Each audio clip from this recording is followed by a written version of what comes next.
오늘 우리에게 주시는 하나님 말씀은 사도행전 14장 23절에서 28절 말씀입니다.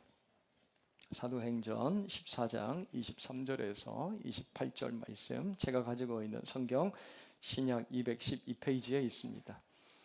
살아계신 하나님 말씀을 봉독합니다. 각 교회에서 장로들을 택하여 금식 기도하며 그들이 믿는 주께 그들을 위탁하고 비시디아 가운데로 지나서 밤빌리아에 이르러 말씀을 버가에서 전하고 아달리아로 내려가서 거기서 배 타고 안디옥에 이르니 이곳은 두 사도가 이룬 그 일을 위하여 전에 하나님의 은혜에 부탁하던 곳이라. 그들이 이르러 교회를 모아 하나님이 함께 행하신 모든 일과 이방인들에게 믿음의 문을 여신 것을 보고하고 제자들과 함께 오래 있으니라. 아멘. 외국의 유명한 예술작품이 우리나라에서 전시가 되려면 굉장히 까다로운 절차를 거쳐야 합니다. 그 엄격한 과정에서 최우선으로 요청이 되는 것이 보존과 안전이라고 해요. 절대로 손상이 되거나 훼손되지 않도록 습도와 온도까지 잘 주의하고 혹시라도 문제가 생기게 되면 배상해야 되는데 그 액수가 천문학적입니다. 또 어떤 작품은 가치로 따질 수도 없어서 모나리자 같은 그림은 아예 다른 곳으로 이동하지도 않습니다. 소중한 것들을 누구에게 맡겨본 적이 있으세요? 내가 아끼는 것을 누구에게 맡겨본 적이 있으십니까? 정말 귀하고 아끼는 것을 누군가에게 맡길 때 그냥 아무런 생각 없이 덥석 그 사람에게 던져주는 사람은 없을 거예요. 지금까지 내가 소중하게 모은 재산일 수도 있고 아끼는 물건일 수도 있습니다. 우리가 중요한 걸 누구에게 맡길 때에는 굉장히 신중하게 내가 맡기는 그 대상이 누구인지를 잘 살펴볼 거예요. 과연 안전하게, 귀하게 아끼는 마음처럼 나와 같이 관리하고 돌봐줄 수 있는가 거듭해서 확인을 해볼 겁니다. 얼마 전 저희 가정이 아이 하나를 맡았어요. 아이 하나를 맡아서 2박 3일간 돌본 적이 있습니다. 우리 부목사님 아기를 봐야 했던 상황이었는데 그 50일도 안 된 갓난아기를 맡길 때는 뭔가 확신이 있지 않았겠어요? 제때 우유도 먹이고 또 기저귀도 잘 갈아주고 잠도 잘 재워주겠지. 우리가 잘 맡아서 돌봐줄 것이라고 생각을 했을 거예요. 이제 그렇게 우리에게 아이를 건네주면서 맡겨주는데 아이를 보는 순간 깜짝 놀랐습니다. 부목사님이랑 똑같이 생긴 거예요. 그래서 정말 잘 대해드렸습니다. 장기용 목사님, 우유 드실 시간입니다. 주무실 시간이에요. 이렇게 잘 대해드렸어요. 오늘 말씀에서 우리는 이런 위탁을 보게 됩니다. 가장 안전하고 확실한 손길에 부탁을 하면서 맡기고 또 맡겨지는 사람들의 모습을 우리가 말씀에서 보게 되는 거예요. 말씀을 묵상하고 준비를 하면서 제가 다시 한번 큰 은혜를 받았습니다. 오늘 말씀을 통하여 내 삶과 그리고 가정, 우리 새안교회 공동체가 누구의 손길에 위탁되어 있는지를 보게 된 거예요. 그리고 누구에게 위탁되어야 하는지도 확인하게 되었습니다. 바로 전능하신 하나님의 손길입니다. 전능하신 하나님의 손길이에요. 오늘 말씀 안에서 우리 모두가 하나님의 주권, 그 능력의 손길, 그분의 신실한 계획 안에 있음을 확인하며 그 사실로 풍성한 은혜 누리는 저와 여러분 모두가 되길 주님의 이름으로 축원합니다. 우리가 계속해서 바울을 통해 복음이 흑해와 지중해 사이에 있는 이 소아시아 땅 여러 곳에 이르는 모습을 볼 수가 있어요. 올해 우리 새안교회 표처럼 복음을 품다 그 땅에 이르다, 이 모습을 바울을 통해서 우리가 확인할 수 있는 거죠. 바울은 총 3번에 걸쳐서 이 지역을 중심으로 전도 여행을 합니다. 그런데 이제 14장에서 바울의 1차 전도 여행이 마무리가 되는 거죠. 오늘 집에 가셔서 13장과 14장을 꼭 한번 읽어보시기를 바랍니다. 처음 배를 타고 지중해 선선한 바람을 맞으면서 복음을 품고 안디옥을 떠나고 있는 우리 바울 선생님의 모습을 여러분 상상을 해보면서 그가 얼마나 열정에 사로잡혀서 복음을 전했는지 그 여정을 한번 복기를 해보셨으면 참 좋겠어요. 하나님의 계획 안에서 우리가 새로운 발걸음, 시작의 발걸음을 뗄 때 놀라운 일이 생길 때가 있다고 말씀을 드렸습니다.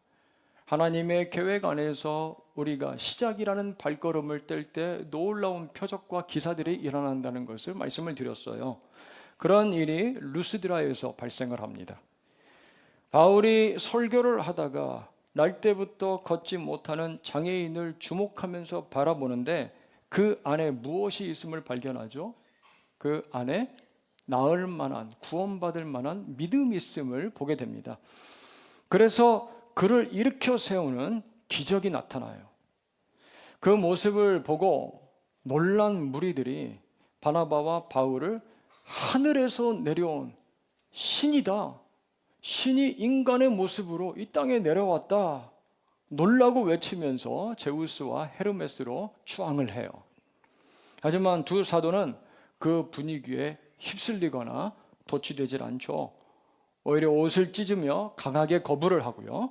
오히려 하나님이 누구신지 그 기회를 통해서 변증하고 전하는 모습을 볼 수가 있습니다. 18절을 가서 보니까 이렇게 말하여 겨우 무리를 말려 자기들에게 제사를 못하게 하니라 라고 합니다. 이후 두 사람은 루스드라 도시에 조금 더 머물면서 많은 사람들에게 복음을 자세히 전했을 거예요. 하나님께서 여러분들을 사랑하셔서 죄와 사망의 그 권세에서 건져내기 위하여 자기의 하나밖에 없는 독생자 아들 예수 그리스도를 보내어 주셨습니다. 그를 믿는 자마다 멸망치 않고 영생의 복을 누리게 될 것입니다. 열심히 말씀을 가르쳤을 거예요. 그런데 어느 날 19절에서 우리가 확인할 수 있는 것처럼 한 무리의 유대인들이 이곳 루스드라 동네에 어슬렁 들어옵니다. 여러분 지도를 보세요. 제이라고 되어 있는 지역이 지금 유대인들이 머물러 있는 곳이에요. 그들이 130km 떨어져 있는 비시디아 안디옥에서 또 30km 떨어져 있는 이고니온에서 왔다라고 합니다.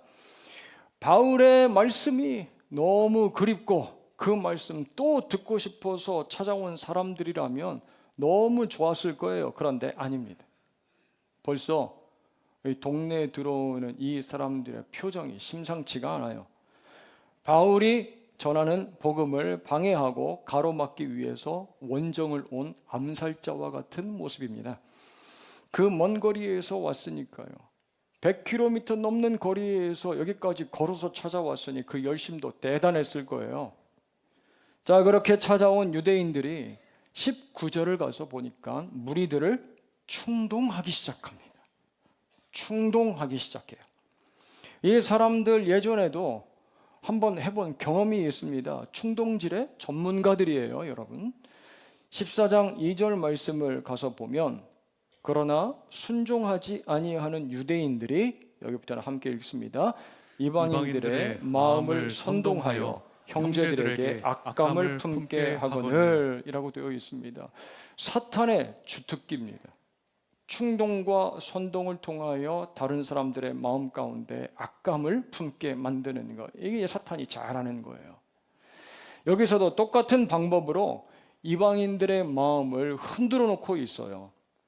어떠한 말로 현혹시켰는지는 정확하게 모르겠지만 바울과 바나바를 신적인 존재로 추앙하고 떠받들던 사람들이 갑자기 돌변합니다. 놀랍다고, 신기하다고, 능력 있다고 두 사도를 반기고 열렬하게 환영했던 사람들, 루스드라 무리들이 그들의 감정이 냄비처럼 너무나도 쉽게 식어버리고 있는 모습을 보게 돼요. 그리고 돌을 던져서 죽이려고 합니다. 이 장면에서 우리가 다시 한번 확인할 수 있는 것이 있어요.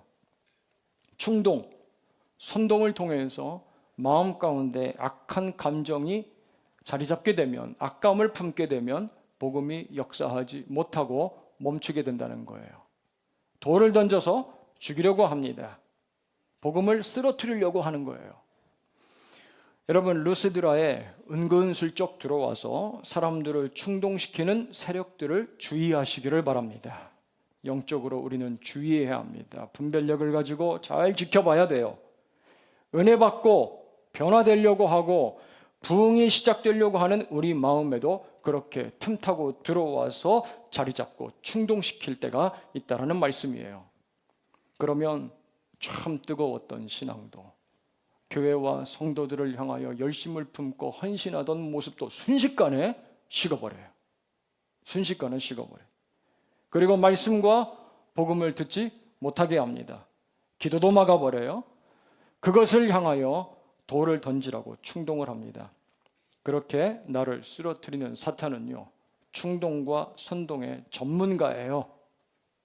암살자, 무서운 암살자와 같은 존재입니다. 그렇게 돌에 맞아서 쓰러진 사도 바울, 그가 죽었다고 생각한 사람들은 그를 어떻게 합니까? 19절 보니까 시외로 끌어내치니라 라고 되어 있어요. 아무 쓸모없는 쓰레기를 치우듯이 그를 내다버리는 모습을 볼 수가 있습니다. 마치 예수님을 예루살렘 성 바깥으로 끌어내어서 그를 십자가에 달아 죽이는 모습처럼 보이는 거예요. 필요 없다고, 쓸모없다고. 제가 고등학교 다닐 때 한 번씩 쉬는 시간에 기드온 협회에서 이제 협회를 섬기는 분들이 들어와서 무료로 성경을 나눠줬던 그 모습이 생각이 납니다. 기억이 나요. 우리 반 친구 하나가 성경을 앞에 나가서 받는 거예요. 야, 저 친구가 몰랐는데 성경을 받는 걸 보니 교회 다니는 친구였구나라는 생각이 들었어요. 그런데 쉬는 시간에 자기가 받은 성경을 쓰레기통에다 확 집어 던지는 거예요. 내다 버립니다. 그러면서 하는 말이 한 권이라도 자기가 없애야 된다라고 이렇게 얘기를 하는 거예요. 자기에게 상처 준 사람이 교회 다니는 사람이어서 그런 악감을 품게 됐다라는 거예요. 돌로 쳐서 성 밖으로 바울을 내다버린 사람들, 충동이 되었어요. 악감을 품으면 말씀을 어떻게 다루고 취급하는지를 우리가 단편적으로 볼 수 있는 장면 아니겠어요? 예수와 복음을 아무 쓸모없는 쓰레기처럼 내다버릴 수 있다는 거예요. 쉽게 폐기 처분해버립니다. 자, 그런데 20절에 제자들이 둘러서 있는데요, 이 쓰러져 죽은 것 같은 바울이 먼지를 툴툴 털고 일어납니다. 피를 닦고 일어서요. 여기서 일어서다라는 이 단어는 정신을 차리다라는 의미입니다. 돌에 맞은 충격으로 정신을 잃었다가 깨어난 거죠. 그렇게 돌에 맞아서 거의 죽은 것 같은 상태에서 깨어났다면 어떠한 생각을 했을까? 제 자신을 한번 생각을 해봤어요. 어떤 행동을 했을까? 와, 죽을 뻔했네. 야, 이거 큰일 날 뻔했네. 내가 다시는 저 성 안으로 들어가나 봐라. 내가 저 성 안에 있는 사람들과는 상종을 말아야지. 그렇게 생각을 했을 것 같은 거예요. 그런데 바울은 어떻게 합니까? 다시 일어나서 그 성 루스드라로 들어갑니다. 그리고 그 안에서 하루를 더 머물렀다라고 말씀을 하고 있어요. 무엇이 바울로 하여금 그 성 안으로 다시 들어가게 했을까? 참 궁금한 거예요. 아니, 두렵고 떨리는 상황인데 어떻게 다시 그 성 안으로 들어갈 수 있었을까? 참 궁금했는데 시편 118편 17절이 생각이 났어요. 17절 말씀을 같이 읽겠습니다. 내가 죽지 않고 살아서 여호와께서 하시는 일을 선포하리로다. 그리고 18절에 시편 기자는 여호와께서는 나를 죽음에는 넘기지 아니하셨도다 라고 그렇게 고백을 하고 있습니다. 죽음과 같은 상태에서 정신을 차리고 일어난 사도 바울은 이 말씀을 기억하지 않았을까라는 생각이 드는 거예요. 그래, 돌에 맞아서 내가 죽지 않고 살아난 것은, 돌에 맞았지만 죽음의 상태 가운데 떨어지지 않고 내가 다시 깨어 일어난 것은 하나님의 보호하심 때문이야. 이 기적, 성령께서 하신 이 놀라운 일을 이 성 안으로 들어가서 사람들에게 보여주고 선포해야 되지 생각을 했을 거예요. 바울은 자기가 살아난 이유, 그리고 지금 살아있는 이유를 확실하게 알고 있는 사람이에요. 자기가 다시 죽음에서 깨어난 이유와 그리고 그렇게 깨어나서 살아가야 될 이유를 정확하게 알고 있는 사람이 바로 이 사도 바울이라는 겁니다.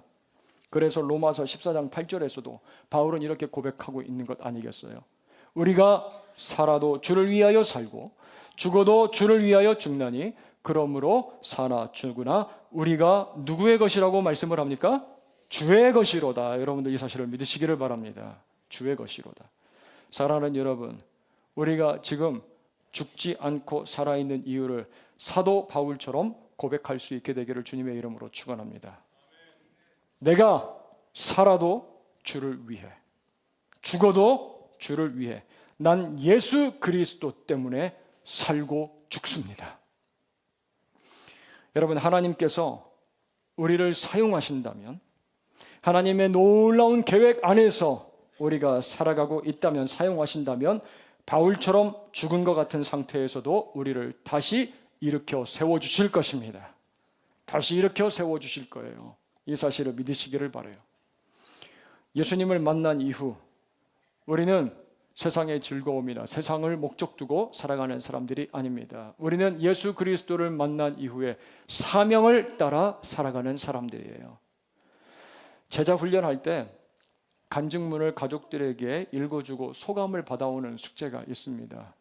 우리 제자 훈련 받으신 분들 아마 해보셨을 텐데, 한 번도 그럴 기회가 없었는데 자기가 예수님을 만나기 전에 어떠한 모습으로 살았고 또 예수님을 만나서 어떻게 변화되었는지 가족들 앞에서 간증문을 쭉 읽는데 자녀들이 은혜를 받고 아내가 감동을 받았다라고 그렇게 이야기를 하는 거예요.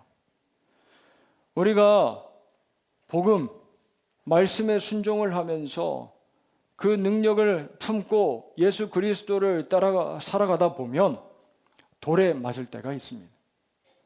돌에 맞는 것 같은 상황을 우리가 경험할 때가 있어요.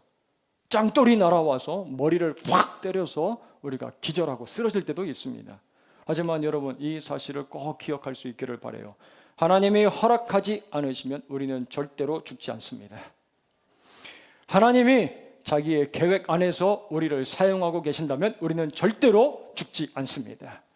쓰러져도 다시 일어나게 되어 있어요.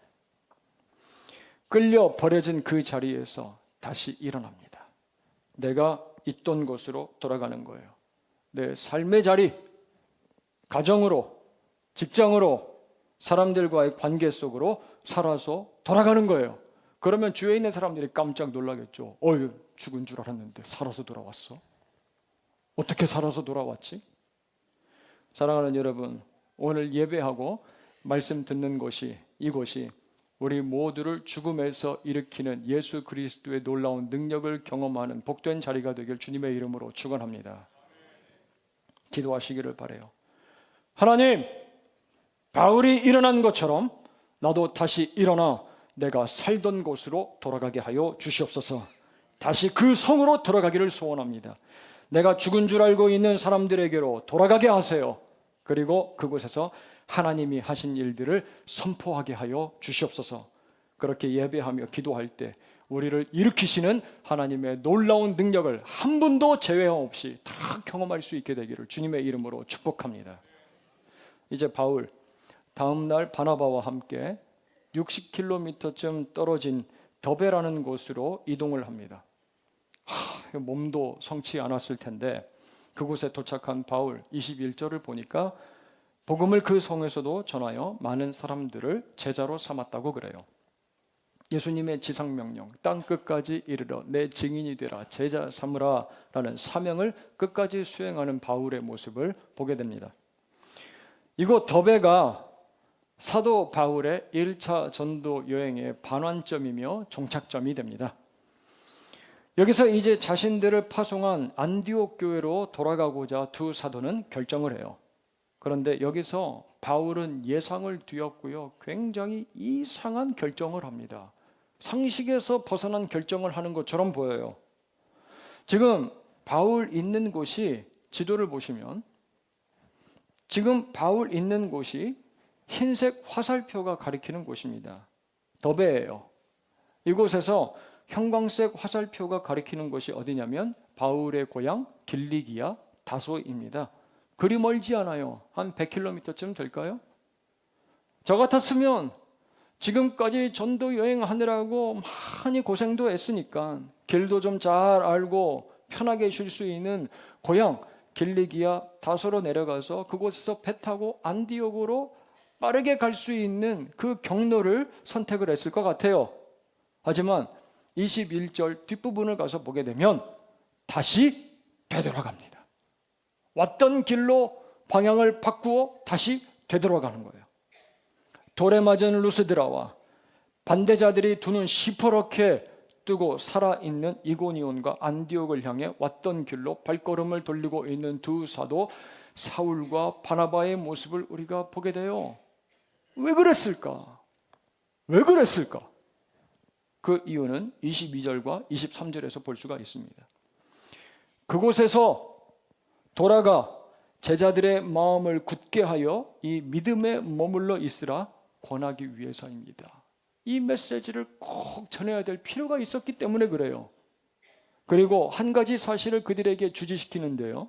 22절 뒷부분을 함께 읽도록 하겠습니다. 또 붙어 읽습니다. 같이 읽습니다. 또 우리가 하나님의 나라에 들어가려면 많은 환난을 겪어야 할 것이라 하고, 아멘. 하나님 나라에 들어가는 그 과정이 마치 레드카펫 걷는 것처럼 황홀하고 그냥 편안한 길이 아니라는 거예요. 편안한 길로 들어가는 것이 하나님 나라에 들어가는 길이 아니다라고 이야기를 하고 있어요. 제가 서울 시내를 가족들하고 함께 대중교통을 이용해서 다니다 보면 저는 에스컬레이터를 타고 쉽게 위로 쑥 올라가는데 저와 제 아내는 꼭 계단으로 다녀요. 꼭 계단으로 다녀요. 저는 에스컬레이터 타고 쭉 올라가고 아내와 딸은 계단을 통해서 열심히 올라가서 위에서 딱 만나면 왜 그렇게 힘들게 올라와? 그러면 뭐 먹을 때 죄책감이 없다. 그렇게 걸어다녀야 뭐 먹을 때 죄책감이 없다라고 그래요. 여러분 이런 사진을 한번 보신 적이 있을 거예요. 네, 자주 보셨을 거예요. 저 왜 붙여놨습니까? 네, 걸어다니라고. 그 수명이 8초, 16초 오래 산대요. 한 계단 올라갈 때마다. 그래서 전 에스컬레이터 안 타고 이제 걸어다닙니다. 오래 살려고. 살 빼고 예뻐지고 건강해지고 오래 사는 길도 쉽지 않은데 하나님 나라에 들어가는 길도 마찬가지라는 거예요. 하나님 나라에 들어가는 길도 마찬가지다. 땀도 나고 눈물도 나고 때로는 힘들기도 합니다. 돌에 맞을 때도 있어요. 그렇다고 포기해버리면 쉽고 편안하고 익숙한 길, 방금 바울이 갈 수 있었던 길리기아 다소로 간다면 하나님 나라는 점점 멀어지게 된다는 겁니다. 우리가 쉽고 편안한 길, 잘 아는 길, 가까운 길, 그쪽으로 향해서 가면 하나님 나라에 빨리 도착할 수 있겠다 생각을 하지만 오히려 그 길을 가면 오히려 하나님의 나라는 더 멀어진다라는 거예요. 하나님의 나라는 더 멀어진다는 겁니다. 그렇게 하나님 나라에 들어가는 길이 쉽지 않기에 여러분 23절 보세요. 사도행전 14장 23절 각 교회에서 장로들을 택하여 금식 기도하며 그들이 믿는 주께 그들을 위탁하고 라고 되어 있어요. 돌아가는 길에 각 교회마다 장로들을 택하여 세우고 있어요. 베드로전서를 가서 보면 그 장로들이 어떠한 자격을 갖추고 있어야 되는 자들인지 우리가 알 수가 있습니다. 베드로전서 5장 1절에서 3절 말씀이에요. 제가 읽어드리겠습니다. 너희 중 장로들에게 권하노니 나는 함께 장로된 자요 그리스도의 고난의 증인이요 나타날 영광에 참여할 자니라. 너희 중에 있는 하나님의 양무리를 치되 억지로 하지 말고 하나님의 뜻을 따라 자원함으로 하며 더러운 이득을 위하여 하지 말고 기꺼이 하며 맡은 자들에게 주장하는 자세를 하지 말고 양무리의 본이 되라 라고 말씀을 하고 있습니다. 자, 이러한 장로들을 택한 사도 바울은 금식하며 기도하고 무엇을 하고 있습니까? 그들이 믿는 주 예수께 그들을 위탁하고 있어요. 교회가 닥칠 환난을 잘 견디고 복음 안에서 하나님의 나라를 견고하게 세우고 이루어갈 수 있도록 동역자들인 장로들을 세우고 그들을 주님께 위탁하고 있다는 말씀이에요. 우리 교회에도 저를 비롯해서 여러 장로님들이 계십니다. 저도 장로예요. 말씀을 전하고 치리하는 장로입니다. 우리가 사역자로 세움을 받은 이유는 오늘 말씀이 가르쳐 주시는 이유와 동일해요. 하나님 나라에 들어가기까지 겪어야 될 여러 환난을 함께 견디고 이끌어가기 위함입니다. 그래서 세워진 우리 교회 장로님들이 하나님의 양무리를 치는 연합순장이 돼서 순장님들을 잘 돌보고 순원들의 삶을 살펴보는 사역을 감당하고 있는 거예요. 함께 목양을 하고 있는 겁니다. 동역자가 돼서. 이렇게 장로들을 세우고 사도 바울 떠나는데 그냥 가지 않는다는 거예요. 무엇을 합니까? 위탁합니다. 위탁해요. 저는 이 위탁이라는 단어가 계속해서 눈에 들어왔습니다. 말씀 준비하는데. 장로들을 세웠지만 사도 바울의 마음은 그들을 바라보는 눈은 마치 물가에 내놓은 아이 같았을 거예요. 복음을 들은 지 얼마 안 됐습니다. 그곳엔 여전히 선동하고 충동하는 복음을 적대시하는 유대인들이 있어요. 언제든지 돌을 들어서 던질 수 있는 살기 등등한 사람들입니다. 그래서 위탁을 하고 있는 거예요. 위탁합니다. 원어로 파라티세미, 이 위탁이라는 단어는 두다, 내려놓다, 누구에게 온전하게 맡긴다라는 의미를 가지고 있어요. 내가 붙잡고 내가 조정하고 내 취향에 맞게 컨트롤하는 게 아니라 하나님께 온전하게 맡기고 그분에게 내려놓다라는 의미를 가지고 있어요. 그렇기 때문에 더 이상 미련을 갖지 않고 조바심 내지 않고 그 지역을 떠나간다라는 말씀이죠. 여러분, 우리도 위탁하지 않으면 마음의 평안함이 자리 잡지 않습니다. 늘 전전긍긍해요. 불안합니다. 그런데 하나님께 다 맡겨버리면 편안함이 찾아오고 담대해지는 거예요. 내 염려를 주께 맡기라. 그러면 그가 너희를 권고하시리라 라고 말씀하시잖아요. 이렇게 두 사도가 장로들을 주께, 교회를 주께 위탁하고 그곳을 떠날 수 있는 이유, 우리는 26절에서 보게 됩니다. 26절 가서 보니까 처음 자신들이 파송받을 때 안디옥 교회에서 이러한 일이 있었어요. 수리아 안디옥에서, 세번역 성경으로 제가 읽겠습니다. 거기에서 배를 타고 안디옥으로 향하여 갔다. 이 안디옥은, 그들을 파송한 교회죠. 안디옥은 그들이 선교 활동을 하려고 하나님의 은혜에 몸을 내맡기고 나선 곳이다. 이제 그들은 그 일을 다 이루었다 라고 되어 있어요. 두 사도는 자신들이 이 전도 여행을 시작할 때 누구에게 그리고 무엇에 부탁을 했는지를 잘 알고 있었던 거예요. 하나님의 은혜의 부탁을 하면서 안디옥 교회를 떠났습니다. 26절에 하나님의 은혜의 부탁을 받은 거예요. 때문에 돌아오는 길 루스드라, 이고니온, 비시디아, 안디옥에서 장로들을 세우고 그들을 하나님께 위탁을 하는 거예요. 그리고 자신들을 파송한 수리아 안디옥 교회로 안심하고 되돌아오는 바나바와 바울의 모습입니다, 여러분. 말씀을 준비를 하다가 제가 이전 사역했던 워싱턴 중앙장로교회 은퇴하신 원로 목사님 생존에 계셨을 때 하신 말씀이 기억이 났어요. 교회가 작을 때에는 가능했는데 이제는 교회가 많이 성장을 해서 5천여 명이 모이는 아주 큰 교회가 됐어요. 성도가 점점 늘어나니까 일일이 다 돌보고 또 신방을 할 수가 없어서 아침에 새벽에 일어나서 이렇게 하나님 앞에 기도한다라고 말씀을 하시는 거예요. 하나님, 제가 말씀을 준비를 하고 또 이 말씀을 성도들에게 전할 때 그리고 성도들이 그 말씀을 품고 삶의 자리로 돌아갈 때 성령님께서 찾아가 직접 신방해 주세요. 성령님께서 그들을 직접 찾아가 신방해 주세요. 필요한 것들을 공급해 주시고 힘과 지혜와 능력을 부어 주세요. 하나님께 그렇게 위탁하신다라는 말씀이 기억이 났습니다. 그래서 저도 새벽에 나와서 여러분들을 위해서 기도할 때 이렇게 간절히 부르짖습니다. 하나님, 우리 교회 성도들을 주님의 손길에 위탁합니다. 주의 은혜에 부탁합니다. 오늘 우리 성도님들 한 사람 한 사람 신방해 주세요. 제가 그렇게 기도를 해요. 찾아가 주세요. 이렇게 하나님의 은혜에 부탁받았던 안디옥 교회에 돌아간 바울과 바나바 27절을 보세요. 교회를 모읍니다. 성도들을 다 불러보았다라는 말씀이에요. 그리고 무엇을 합니까? 하나님이 함께 행하신 모든 일과 이방인들에게 믿음의 문을 여신 것을 보고하고 28절 제자들과 함께 오래 있으니라 라고 합니다. 마음이 평안한 거예요. 모든 사역을 다 마치고 돌아와서 편안한 마음, 편안한 모습. 사도 바울 얼굴이 보이는 것 같아요. 저는 이 장면을 읽는데 상상력이 작동됩니다.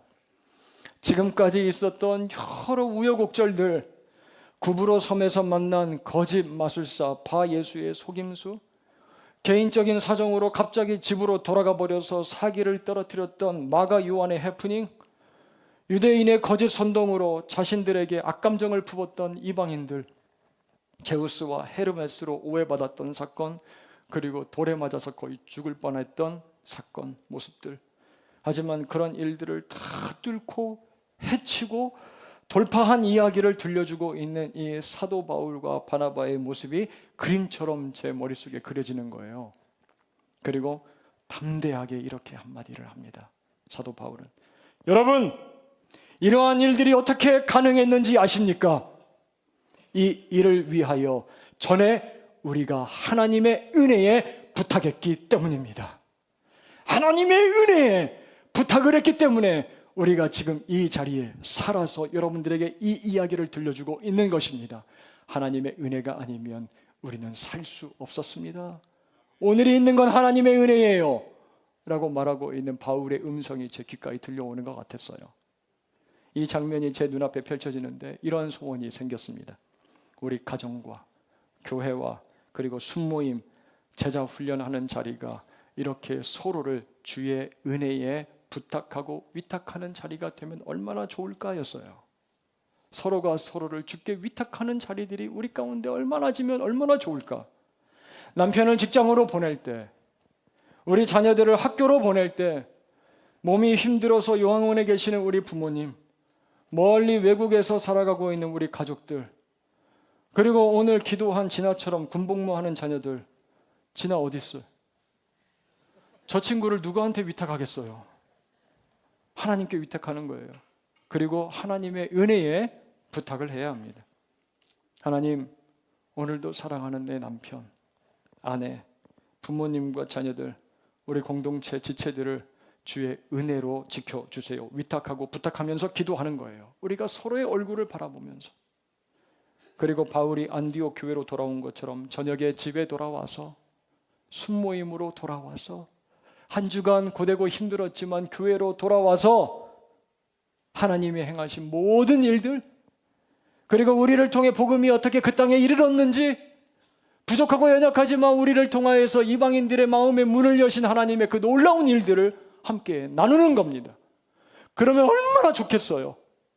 하나님이 하신 일들을 감격해서 나누는 모습들이 우리 교회 이곳저곳에서 발견이 된다면 얼마나 좋을까. 제 마음이 막 벅찬 거예요.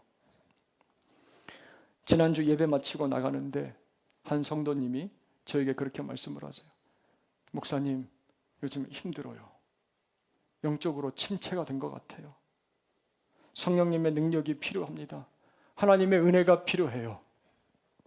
그래서 바로 이렇게 기도했습니다. 하나님, 제가 저 성도님과 일주일을 계속해서 동행할 수 없지만 우리 집사님을 주님께 위탁합니다. 하나님의 은혜에 우리 성도님을 부탁합니다. 한 주간 살아있도록 주님께서 지켜주세요. 그렇게 기도를 했어요. 여러분, 하나님의 나라를 세우고 그 나라로 들어가는 과정, 때로로 눈물 나고 힘들고 두렵습니다. 괴로워요. 돌이 날아오는 위협과 유혹이 많은 이 세상에서 우리 자녀들, 가정, 내 자신도 때로는 지키기 너무 어려울 때가 있어요. 쉽지 않습니다. 때문에 우리는 서로를 위탁해야 돼요. 누구에게? 하나님의 은혜에. 하나님의 은혜에 부탁을 해야 합니다. 이렇게 예수께 위탁되어 하나님의 은혜 가운데 다음 주 그리고 또 다음 주 우리가 함께 만나고 그렇게 늘 하나님의 나라를 경험하다 그날에 우리 다 같이 천국에서 만나 하나님께서 행하신 놀라운 일들을 함께 기쁘게 즐겁게 노래할 수 있는 우리 새한의 모든 믿음의 지체들 될 수 있기를 주님의 이름으로 축원합니다.